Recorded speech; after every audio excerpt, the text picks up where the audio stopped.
A week before my parents' anniversary, Mom handed me a binder. "You'll decorate, serve, clean, and smile. Don't embarrass us." My sister laughed. "Free labor always shows up." I nodded. That night, I canceled every catering order and left. When 68 guests arrived to bare tables, panic spread, and then my parents' phones buzzed from. I finally did it. I ruined their anniversary. 68 people were invited. Tables set for a catered dinner, drinks, speeches, a slideshow. They planned it like it was a wedding, down to the minute.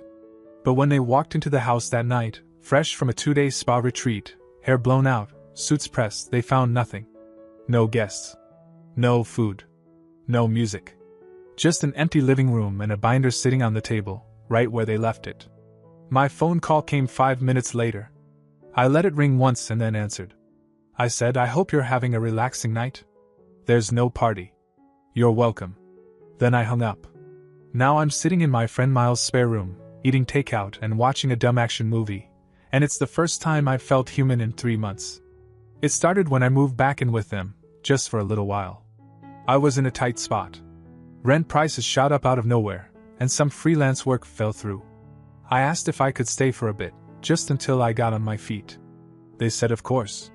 Made it sound like they were happy to help. But right after I moved in, it started. I bought groceries once. Then it became every time. I paid one utility bill because it was overdue. Then I was covering all of them. I offered to clean the kitchen after dinner, and the next week I was vacuuming the whole house while they watched golf and asked when I was going to start contributing more. They never said, "Thank you." They never asked. It was always assumed. My mom started calling me "our little helper" in front of guests. My dad joked about me being the live-in butler. I laughed along. What else was I supposed to do? I was broke and tired and trying to keep peace. I even drove my sister to her laser hair removal appointments, because her husband was too busy, and she didn't like taking Uber. Then one night, exactly 7 days before their big anniversary bash, Mom handed me a binder. It wasn't a joke.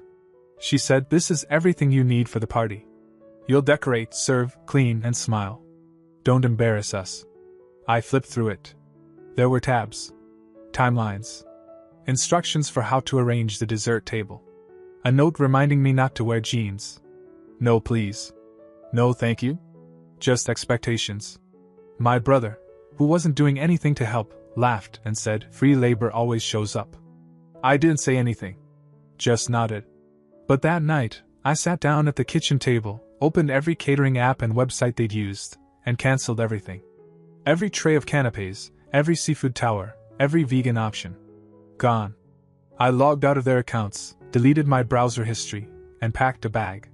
Then I called Miles and asked if his offer still stood. It did. He said, "Just let me know when." The next morning, my family left for their spa weekend. My mom texted a to-do list before they drove off. I didn't read it. Instead, I packed the rest of my stuff, cleaned only my own mess, and left the binder with a sticky note that said, "Good luck." Then I left. I didn't turn off my phone until after I made the call and told them the party was off. After that, I went offline completely. That was just the beginning. By the time I woke up the next morning, my phone looked like it had been in a war zone. 17 missed calls, 8 voicemails, 24 texts. All from the same 3 people. Mom, Dad, my sister Lauren. Even a couple from unknown numbers.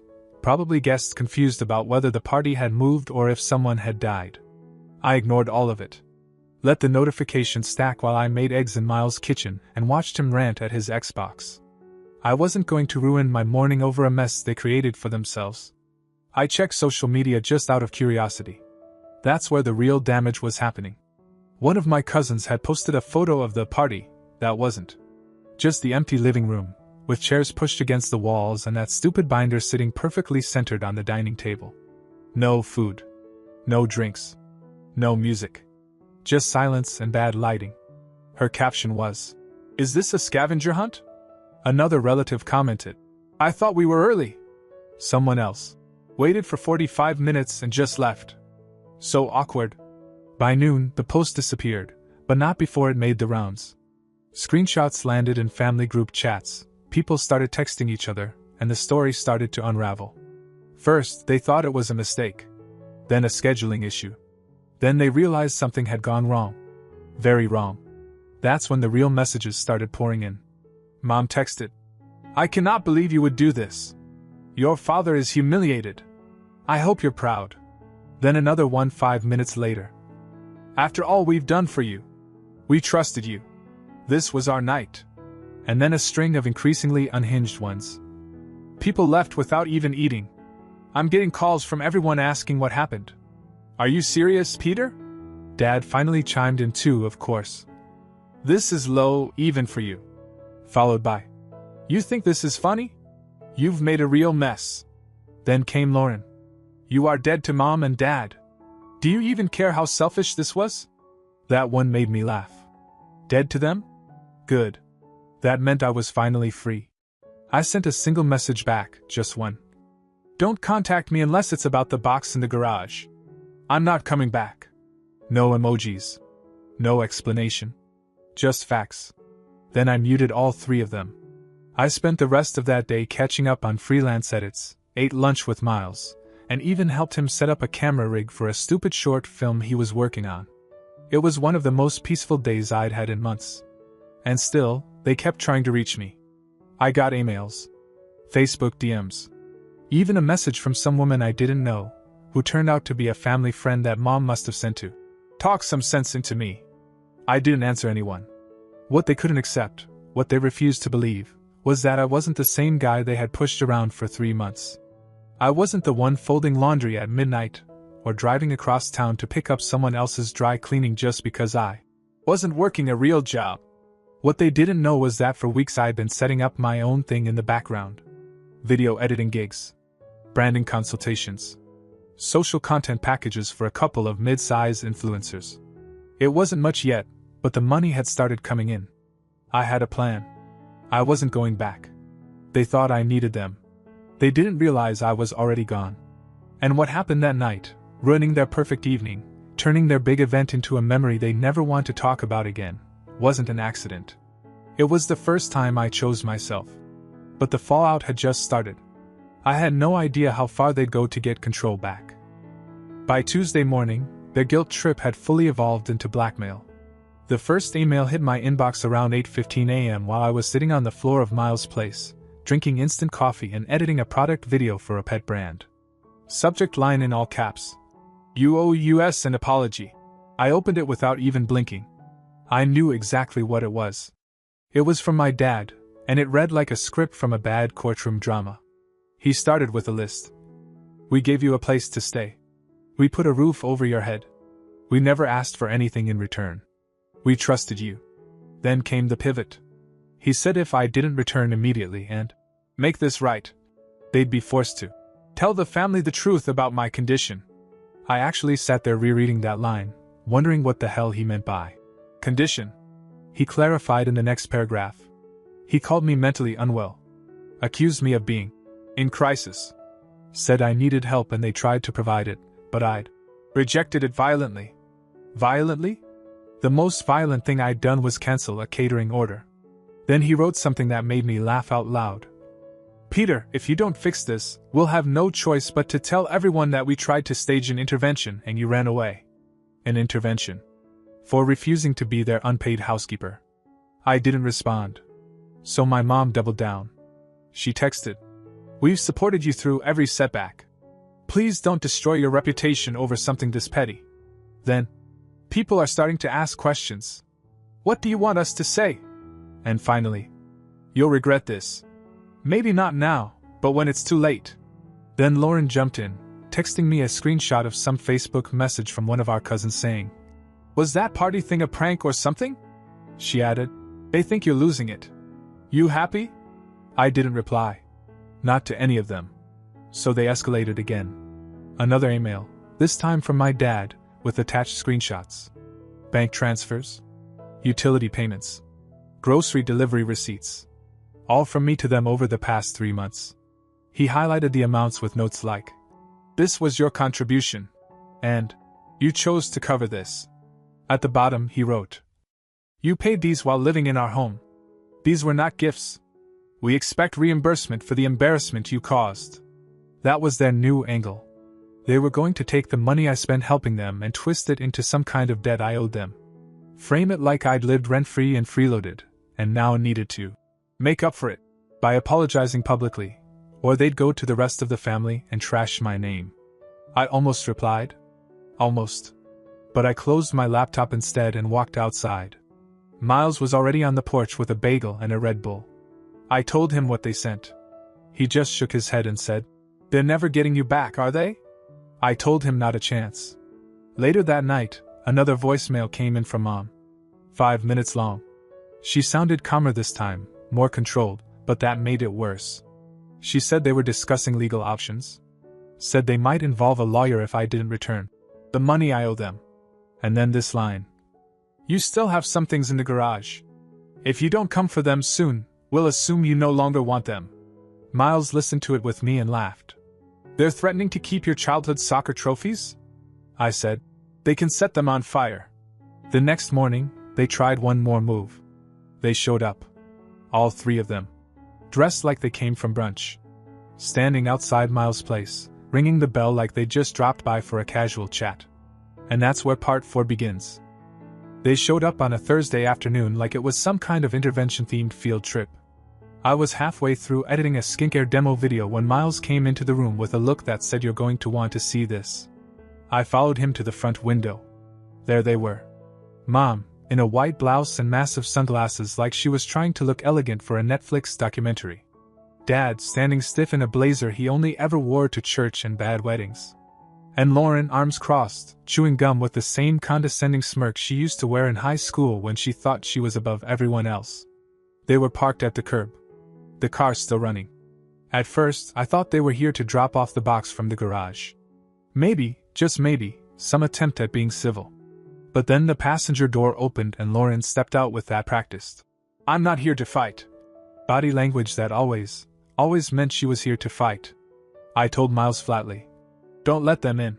He didn't even blink. Just walked outside and shut the door behind him. I stayed inside, out of sight, but I could hear parts of the conversation through the cracked window. Miles said, "He's not coming out. He's not interested in talking. You need to go." My mom immediately started pleading. Her voice went soft, like it always did when she was trying to manipulate someone she thought was emotionally weaker. She said things like, "We just want to talk." And, "This isn't how families should treat each other." Then my dad stepped in with a louder, more theatrical approach. Started lecturing Miles like he was the problem. He said things like, "You're enabling him." And, "You don't understand the damage he's done." Miles responded, calm as ever, "You're trespassing. You need to leave." And then Lauren laughed. "Wow. He's got you brainwashed too." Right then, 2 more cars pulled up. That's when I realized this wasn't just a pop-in visit. They'd brought people. First car had Uncle David in it, who I hadn't seen in maybe 5 years. Last time was a Thanksgiving where he got drunk and told me I'd never make money on the internet. Second car had Marlene, a distant cousin who once messaged me on LinkedIn to ask if I could make her son go viral. I could see the plan now. They were staging a rescue mission. Something between a family ambush and an image rehab campaign. If they couldn't control me, they'd overwhelm me. Drag me back by sheer numbers and social pressure. Like if enough people showed up, I'd feel like the villain. Fold. Apologize. Fall back into the mold. I didn't move. Didn't even flinch. I just pulled out my phone and hit record. Meanwhile, Miles stepped out onto the porch again, and raised his voice just enough to carry. "You've got 5 minutes to leave before I call the cops," he said. "And just so we're clear, this whole thing is being recorded now. Every face. Every word." They hesitated. Dad tried to argue, said something about how this was a family matter, not a police matter. He said Miles was interfering in something he didn't understand. Miles shrugged. "You brought a crowd to someone's house uninvited. I understand enough." Then he added, just loud enough, "You try to force your way in, it becomes a legal issue." The tension broke there. No one wanted to be the one who ended up on some viral TikTok labeled entitled "Boomers Try to Reclaim Adult Son." Uncle David turned around and got back in his car. Marlene mumbled something about how she didn't sign up for this. Lauren rolled her eyes and followed them. Mom stayed the longest. just standing there, clutching her purse like it was her last chance to fix things. But she didn't say anything. Not a word. Then she left too. And just like that, they were gone. No shouting. No apology.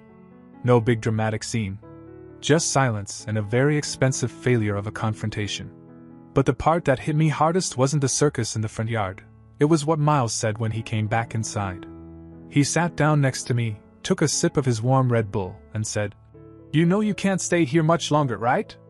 I thought he meant they'd scared him off. That the scene was too much. But then he said, "Not because of them. Because you're ready."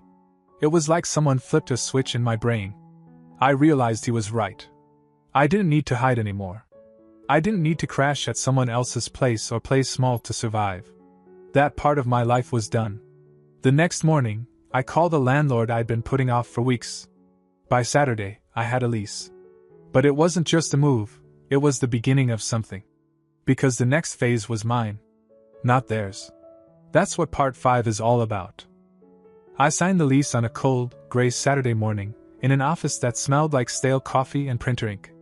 The apartment was on the second floor of a lopsided building with uneven stairs and a rusty mailbox that looked like it had been kicked more than opened. I didn't care. When Seth, the landlord, handed me the keys without making small talk, I didn't even flinch. He slid the papers across the counter and said, "You're good." Like he wasn't sure why anyone would rent that place. I knew exactly why. Because it was mine. 1 bedroom. Wood floors with decades of scratches. A heater that buzzed like an old fridge. Kitchen light flickered if you looked at it wrong. The bathroom fan sounded like an airplane taking off. And I loved it. There was no folded note on the counter telling me what time to start dinner. No voice calling from another room to ask if I'd paid the water bill. No reminders. No sighs. No silence loaded with expectations. I closed the door behind me, leaned against it, and just stood there. The quiet wasn't awkward. It wasn't heavy. It felt clean. For the first time in months, maybe years, the air didn't feel owned by someone else. Miles came by later that day with his beat-up truck and my 2 boxes. One had clothes. The other had a mix of random electronics, cords, chargers, notebooks, a dented coffee mug, and an unopened birthday card from a friend I hadn't seen in a year. He also brought pizza. Dropped it on the floor like a ritual and said, "Welcome to your first bad decision made on your own terms." That night, I sat on the floor with no furniture, laptop on a pillow, eating cold pizza while syncing up files for a client's product launch. It wasn't glamorous. It wasn't impressive. But it was real. My work started to shift. I was putting out better edits, faster turnarounds. Clients noticed. A few came back with bigger projects. One of them even referred me to a digital marketing firm that needed weekly content for their clients. I didn't feel like I was getting by anymore. I was building something. Finally. Every day had a rhythm. Wake up. Coffee. Emails. Edits. Proposals. Dinner. Read. Sleep. No one to interrupt. No sudden demands to drive someone across town or scrub a tile floor because company was coming. No last-minute tasks disguised as favors. I was still living off cheap groceries and second-hand furniture listings, but I didn't care. I was broke on my own terms. No one could weaponize it against me. And for a while, it was quiet. Almost too quiet. The first 2 weeks passed with nothing from them. No calls. No texts. No emails. Not even a passive-aggressive Facebook post. I knew them well enough to know this wasn't surrender. It was strategy. Then, late one night, while I was exporting a batch of reels for a startup in Portland, my phone buzzed. Unknown number. No name. No contact photo. One message. "Enjoy your little fantasy. We'll see how long it lasts." No punctuation. No name. Just that. I stared at it for a long time. Not because it hurt. It didn't. It felt expected. Like someone throwing one last punch after the fight was already over. I blocked the number immediately. Didn't respond. Didn't screenshot it. Just let it vanish. But it reminded me of something important. Just because I left their house didn't mean I left the game they were playing. They were quiet, not gone. Watching, not forgetting. They were waiting for me to fail. But they were going to wait a long time. Because part 6? That's where things start to click. Where the business gets real. Where the regret starts creeping in, on their side. It's strange how fast things can change when no one's holding you back. 3 months into my new apartment, the business wasn't just working, it was growing. The kind of slow, steady growth you feel in your bones before it shows in your bank account. I picked up more clients through word of mouth. A guy I helped edit a promo video for recommended me to his sister, who ran a boutique clothing line.